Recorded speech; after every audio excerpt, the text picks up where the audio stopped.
Je m'appelle Alain Al-Salani, je suis coordinateur du groupe de travail sur la vaccination de MSF. Je suis pharmacien, expert des vaccins et j'accompagne la fondation MSF sur le projet des micropatchs. Les micropatchs sont des dispositifs médicaux qui servent à administrer des médicaments ou des vaccins. Il s'agit de petits pansements de la taille d'un bouton de chemise avec des micro-aiguilles qui ne sont pas visibles à l'œil nu. En les appliquant sur la peau, les aiguilles traversent la peau et libèrent le médicament ou le vaccin. Aujourd'hui, MSF est surtout intéressé par les micropatchs qui contiennent le vaccin contre la rougeole et qui sont aujourd'hui en cours de développement. Suite à l'intérêt exprimé par nos opérations, pour ces patchs, la Fondation, avec notre partenaire Epicentre, a répondu à un appel à projet de l'OMS pour étudier le potentiel de ces patchs en République démocratique du Congo.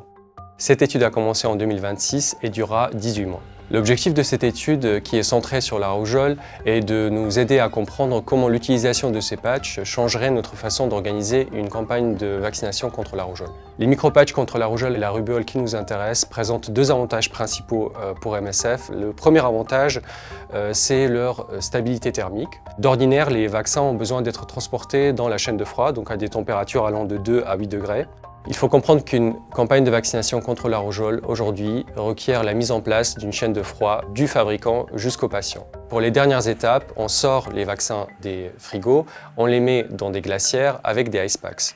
Ceci vient avec un certain nombre de contraintes logistiques et de ressources humaines qui rendent ce travail compliqué et qui se traduit par des accès variables à des populations qui vivent dans des contextes difficiles d'accès et donc des couvertures vaccinales moindres pour ces populations. Les micropatchs vont nous permettre donc de supprimer cette dernière étape en les sortant des frigos et en les transportant sans chaîne de froid à des températures inférieures à 40 degrés pendant une durée de 5 à 7 jours. Le deuxième avantage est lié aux ressources humaines.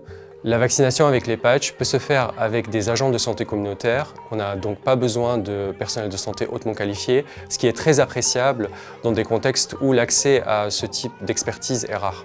On espère que les micropatchs vont permettre d'atteindre des populations jusqu'à aujourd'hui sous-vaccinées.